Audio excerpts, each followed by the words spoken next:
నమస్తే. ఎందరో మహానుభావులు అందరికీ నా వందనాలు. యూట్యూబ్ ఛానల్ స్వాగతం సుస్వాగతం. అదేవిధంగా రంగారెడ్డి జిల్లా తలకొండపల్లి మండలం మాదాపల్లి గ్రామంలో మరి చాలా పురాతనమైన ఆశ్రమం, కానీ చాలామందికి తెలియదు. ఎందుకంటే ఈ చుట్టుపక్కల కొంతమంది తెలుసు, నాకు కూడా తెలియదు. ఈ మధ్య కాలంలో తెలిసింది. కూతవేడు దూరంలో 5 కిలోమీటర్లు ఉన్న ఇంత పెద్ద ఆశ్రమం ఉందని తెలియదు. మరి ఇక్కడ సుదూర ప్రాంతాల నుంచి నల్లగొండ కింద వస్తారా స్వామి?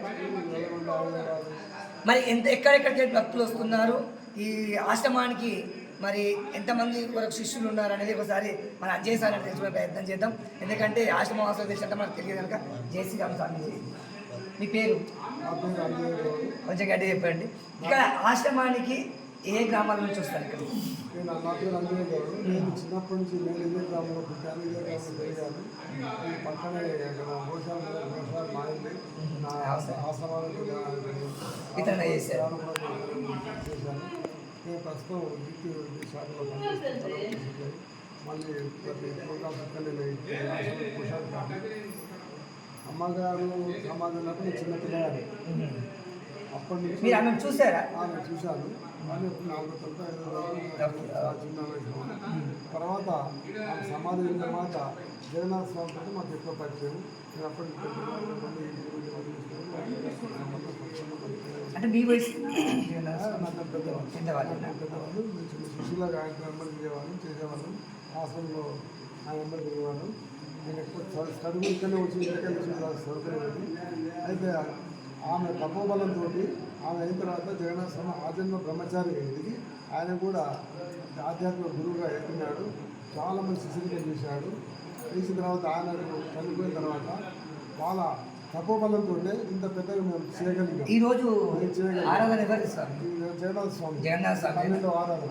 అంటే ఆయన 10 నుంచి 12 సంవత్సరాలు అవుతుంది. మేము చేసింది వాళ్ళ తప్పబలంతో ఇదంతా జరుగుతుంది. ఎవరి దగ్గరికి కూడా కావాలకుండా మాకు స్వామివారి శిష్యులు ఎక్కడ ఉన్నారు? స్వామి శిష్యులు హైదరాబాద్ భాగ్యనగర్ డిస్ట్రిక్ట్ ఉన్నారు, మామనాడు డిస్ట్రిక్ట్ ఉన్నారు, నల్గొండ డిస్ట్రిక్ట్ ఉన్నారు.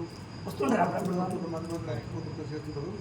వాళ్ళు పనులు నిర్వహించిన తర్వాత శంకర సహకారం తెచ్చి శ్రీకాంతం చేసి నిర్మాణం చేసి అంతా చేసుకుని చేశాము. ఆశ్రమంలో ఏం కార్యక్రమాలు జరుగుతున్నాయి? ఆశ్రమ కార్యక్రమాలు మేము శివరాత్రి కార్యక్రమం చేస్తాం, శివ కళ్యాణం చేస్తాం, శ్రీరామ కళ్యాణం చేస్తాము. తర్వాత ప్రతి నెల 24 తారీఖు ఇక్కడ గీతా పారాయణము, శివరాత్రి అన్ని చేస్తాము. దాదాపు 50 మంది గీతా చేస్తాము. ఆ తర్వాత జగన్నాథ స్వామి ఆరాధన, బాలశ్వర మాత ఆరాధన, ఈ కార్యక్రమాలు చేస్తుంటాము. కంటిన్యూ చేసుకోవాలి.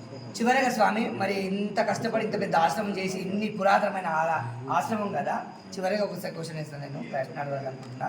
మరి ఇంత పెద్ద ఆశ్రమానికి దాతల సహకారం తప్ప మరి ప్రభుత్వం నుంచి ఏమైనా ఆదాయం మీకు లభించే అవకాశాలు ఉన్నాయా? మొత్తం దాతలే, శిష్యులు దాతలు. ఇది 70 సంవత్సరాల నుంచి ఉన్న ఆశ్రమానికి మీరే వేసుకుంటారు. మరి ప్రభుత్వాలు ఇతర మతాలకు కూడా అనేక రకాల నిధులు సమకూరుస్తున్నాయి.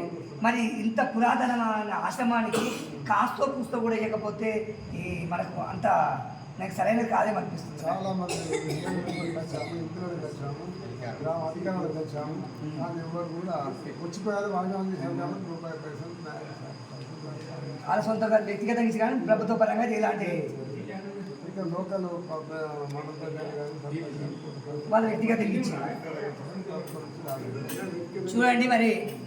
మరి ఆశ్రమం చాలా పురాతనమైనప్పటికీ కూడా వాస్తవ దురదృష్టం ఏంటంటే ఇంతమంది ఉన్న ఇంతమందికి అన్నదానాలు చేసి ఇంతమందికి వ్యవస్థ ఏర్పాటు చేస్తూ దాదాపు నుంచి చేరేసంటే మామూలు విషయం కాదు. ఎందుకంటే ఒకప్పుడు ఉన్న భక్తి ఇప్పుడు తగ్గిపోయింది కనుక ఎవరు తాను పోతే ఏమంటారు అని వాళ్ళు కూడా సొంత ఖర్చులు భరిస్తున్నారు. మరి దురదృష్టం ఏంటంటే మన ఆలయాలకు ప్రభుత్వం నుంచి ₹1 రాదు. మనం చూస్తూనే ఇతర ఆలయాలకైతే డబ్బులు పెట్టి ఆలయాలు కట్టిస్తున్నారు, ఎన్నో రకాల సేవలు చేస్తున్నారు. మరి ఈ మార్పు మరి త్వరలోనే మన ఆలయాలకు కూడా ప్రభుత్వం ఆలోచించి నిధులు మంజూరు చేయాలని కోరుకుంటూ జై శ్రీరామ్. నమస్కారం. జై హింద్, జై భారత్.